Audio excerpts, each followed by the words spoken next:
What's at the heart of content marketing? Why should I even do content marketing in the first place? How do I get the best results from it? If these are some of the questions you have, don't take our word for it. Let's talk content marketing with industry professionals. Discover its power and confront its challenges so that you can stand out from your competition.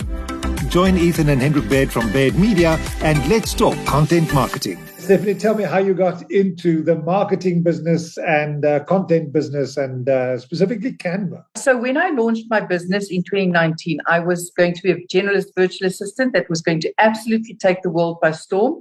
Around about the same time, I also discovered Canva and I started creating my own content, which wasn't so good. Let's just get that out there. Being a virtual assistant actually didn't work for me at all. It was not something that set my world afire. I was an executive assistant before that.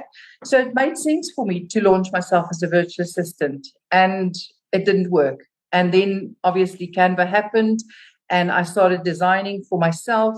I then thought, well, this is absolutely fabulous.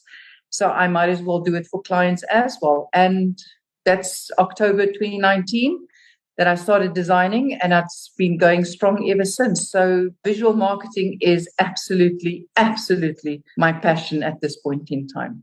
And I believe that every single online business owner, be it online or bricks and mortar, actually need to be visually visible on social media with marketing material that they create themselves or that I help them with. So do you have a design background? If you say you were an executive assistant, do you have any design kind of experience?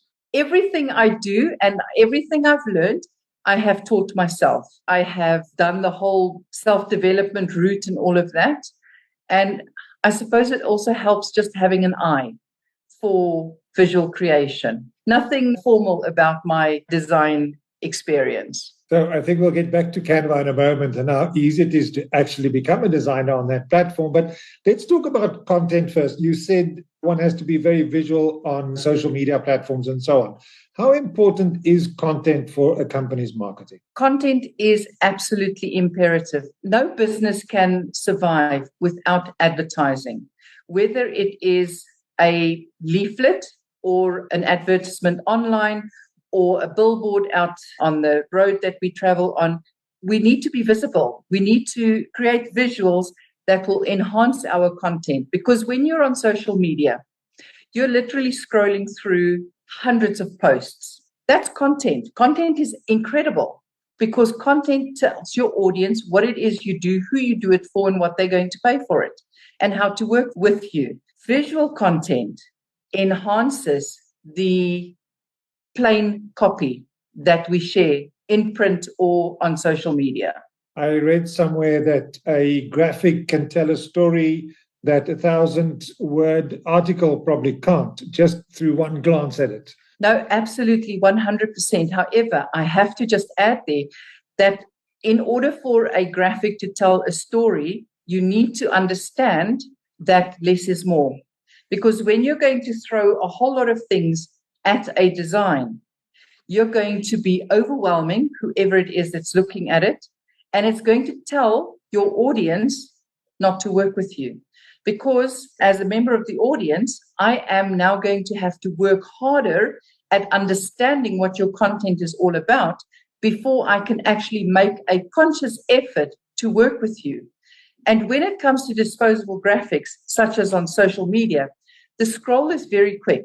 So you have to be able to capture your audience in such a manner that they're going to take those 3 seconds, just pausing long enough to actually see what your visual is about. And that's where your graphic actually tells 1,000 words, means more than 1,000 words, or however you want to say it. A picture paints 1,000 words, isn't that? Yes, that one, absolutely. But you know what? At the end of the day, creating graphics is for consumption by our audience. Just as creating content, creating marketing material is not for us. It's for our audience. It's for the people that we want to attract into our world. When we do business plans, we create avatars. When we do podcasting and we figure out who's our ideal listener, we create a detailed avatar. Do you think one should create an avatar for your graphics? Absolutely. Maybe not for the graphics as such, but for the business that you're attracting with the graphics that you're going to be using. I don't want to say it, but I'm going to say it anyway. While I do subscribe to an ideal client or an ideal avatar, I don't always design with an ideal avatar in mind. And in the marketing world, they say you market to everybody, you market to none. It's very true. But when it comes to visual content marketing, visual content sharing, you are needing to appeal to a very wider audience. So you're not just appealing to a specific audience, because you might be business to business. Attracting the business that you're wanting to work with is different to attracting the person, the consumer that you're wanting to work with. So my business is very much B2B as well as B2C. When I create graphics, it's keeping that in mind that will attract a larger audience. But yes, I definitely do agree. Having an ideal client avatar is incredibly important as a marketer. It's only when you have an avatar that you can deviate from it, don't you think? Yes. If you're understanding exactly who it is that you're working with or working for or wanting to work for and with. I remember when I first started my online marketing journey, I was incredibly resistant to creating an avatar to work with because my imagination runs wild when I create visual content, but my imagination is not so wild running when it comes down to creating something for a specific person. So I was very resistant in naming it and giving it a career and giving it a business and giving it a family and where do they live, what do they do in their spare time. So an avatar for me was an alien concept. But once I actually understood how important it was, it became easier. And then it also became very easy at the same time now to not be kept in a bubble, in just an avatar bubble, so to speak. So let's talk Canva for a little while. Canva has really democratized, what's the word? Design, isn't it? It used to be you need to have expert skills in Photoshop and what is all those fancy programs. Absolutely. And now it's opened up for everybody. I watched the launch recently of their new products and things. So exciting, all the new things that are in Canva. So give us an overview of Canva and how it helps somebody like me or a regular business person or even a layperson in opening up the world of graphics. When you're going to be working in Canva for your own business, Canva makes it easy. As you quite rightly mentioned, Photoshop is very difficult to understand. There's Illustrator, there's InDesign, and a whole host of other very expensive tools. Keep in mind, Canva is just a tool. So creating a graphic within Canva itself starts with not needing to be a professional designer. I am not going to let anybody tell me that a creative designer, that's what I call myself, a creative designer cannot be a successful graphic designer for clients who work specifically in Canva itself. Canva is free. It's an online drag and drop tool that makes creating your own marketing material incredibly easy. Do you need to have an eye for design? Ideally, yes. But Canva gives you a whole host of templates that you can work from. Now, I have very strong opinions on templates, but at the end of the day, when it comes to creating your own visuals for social media using Canva, you do not need to be a qualified graphic designer. Because what is social media? Everything on social media is disposable. Once someone has scrolled past your visual, unless they actually go to your profile and have a squiz around there and see what's going on your profile, only then will they see what visuals you've created. So everything is disposable. When it comes to business documentation, a little bit different. But once again, Canva is there to help you with templates as such. Now, let's just roll back to templates. I do not like templates, and here's why. When we scroll through social media, and when you've worked in Canva, you recognize a Canva template. Recognizing a Canva template, your brain automatically tells you, I have seen this content, even though it is entirely new content. So your brain tells you, I've seen this content simply because I recognize the template. So you scroll past. And that is why I say start with a template, but then move away from using a template altogether, because templates can actually harm your business more than it can add value to it. So just to be clear, you're talking about pre-designed templates as opposed to original templates. So if I use something that already exists on Canva and I just delete the text and put my own text in there, but the picture and the design stays the same, that's what you mean. It's not, I've now created my own templates that I use for my own sort of thing. A template in Canva is a template in Canva. Whether you change the photograph, the colors, or the fonts, it remains recognizable as a template in Canva. I regularly run a Build Confidence with Canva bootcamp for my audience, and I teach them, the one thing I teach them is when inspiration has left your brain, start with a template, but then take away and add other things and make it bigger, make it smaller, position it differently, so that at the end of the day, it's not recognizable as a Canva template anymore. Templates are incredibly valuable because when we're short on time and want something quick and easy and disposable, a template works fine. But then you run the risk of being scrolled over. And in social media marketing, we do not want to be scrolled over. We want to stand out.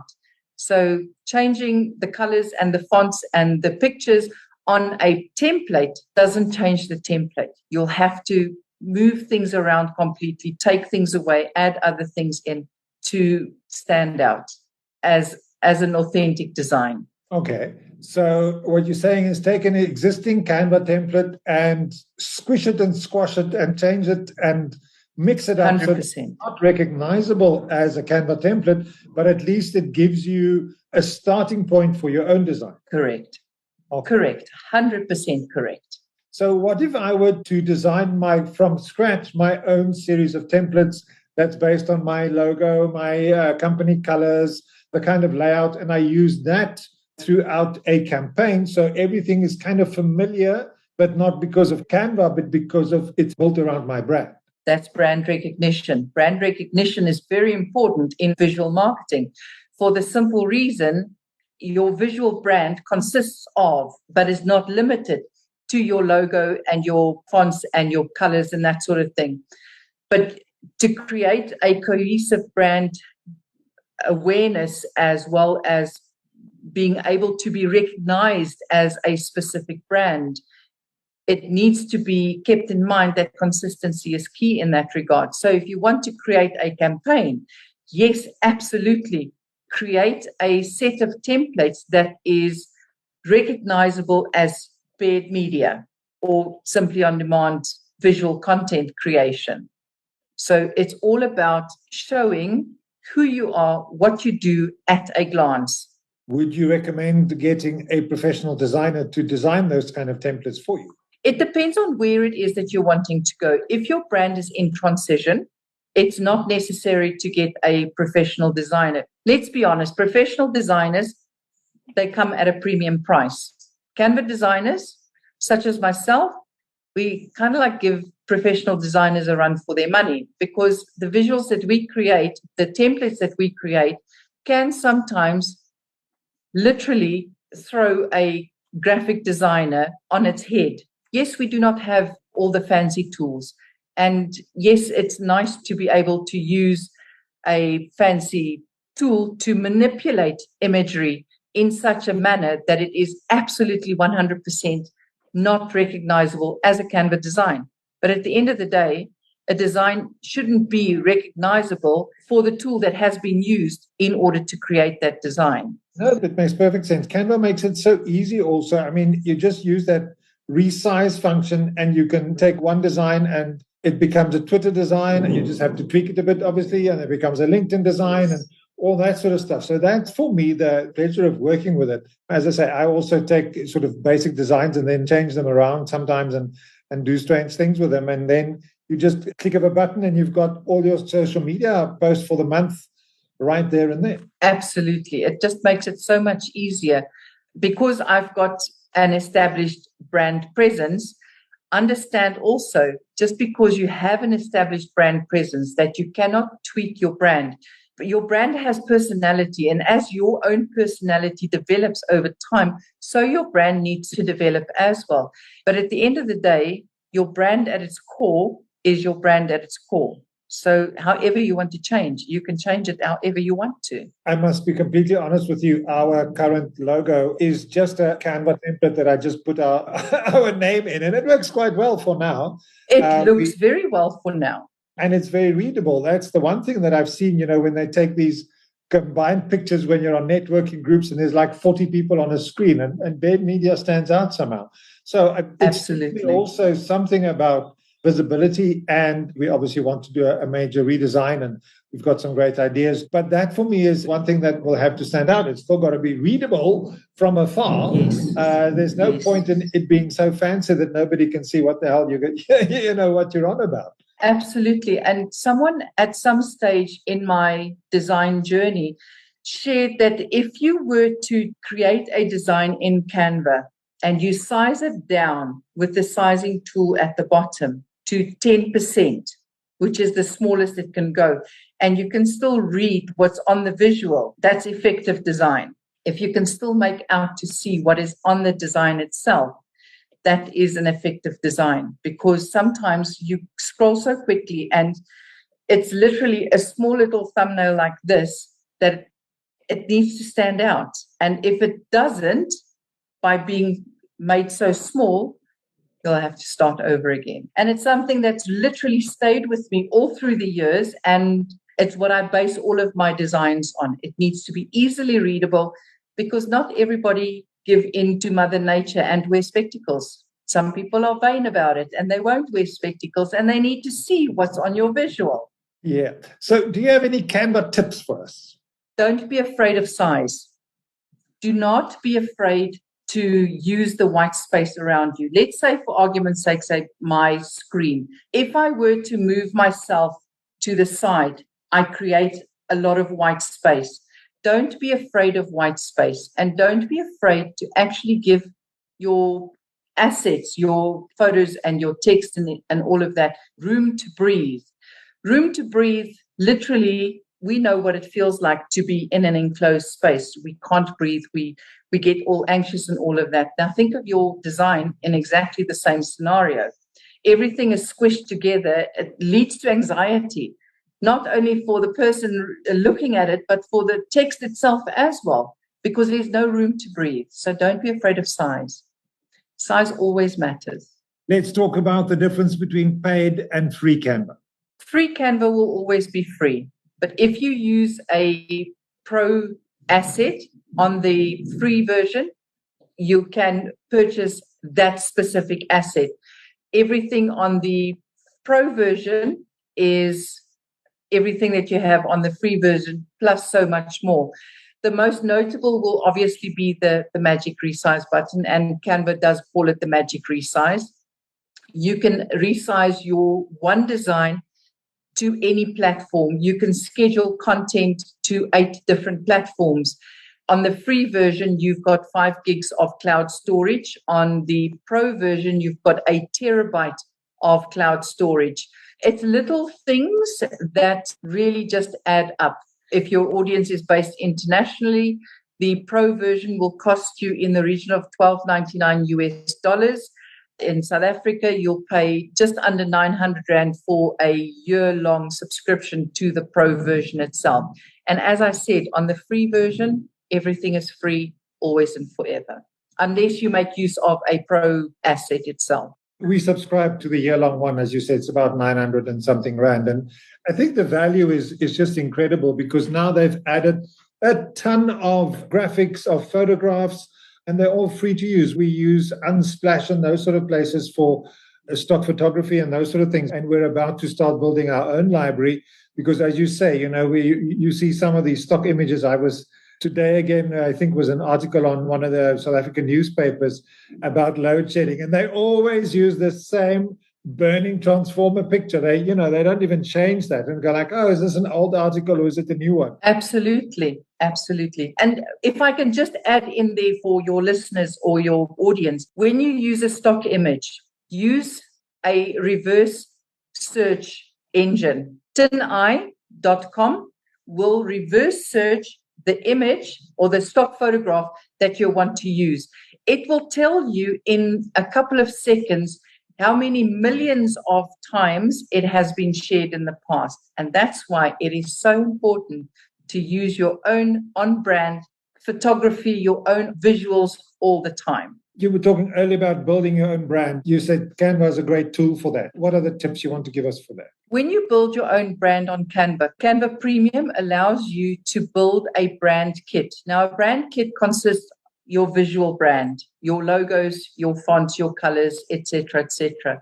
In the event that you don't have that, you can create a brand document that allows you to refer back at any stage of your design journey to a specific look and feel that you want a design to have. Now, having brand guidelines will allow you to easily save the document in Canva while you have a new tab open, copying and pasting between the two tabs, very easy within Canva. So creating your brand documents, your visual brand itself, it's copy and paste across. And as you see things that you like, you can simply just add it into a folder that you have identified as your brand assets that will be used in all of your brand material going forward. What I also like about Canva is you can have team members, different team members working on the same page and on the same designs. So I could get my designer to go like, I've played around a bit. This is kind of what I want. Can you make it professional? Do it in a Canva-esque way. Absolutely, absolutely. Canva for Teams is absolutely brilliant. That's for where you have 2 and more people. There's obviously a premium price attached to that, whereas Canva Pro obviously is just a tad cheaper than the Canva for Teams. But the team option makes it so much easier because you can literally sit and collaborate and work as a team on the designs. Stephanie's business is called Simply On Demand. And for more information, visit her website, simplyondemand.net. For more links and info, including Stephanie's LinkedIn profile, check out the show notes of this episode. If you want to join the conversation, find Ethan and Hendrik on LinkedIn. Also, visit the Baird Media website to look at the range of content services we provide. You will find all the links in the podcast description. Next time on Let's Talk Content Marketing. What I had to come to grips with was that if I don't have people around me that are even better than me, then this is not scalable. Then I just have a job, I don't have a business. This has been a Baird Media production.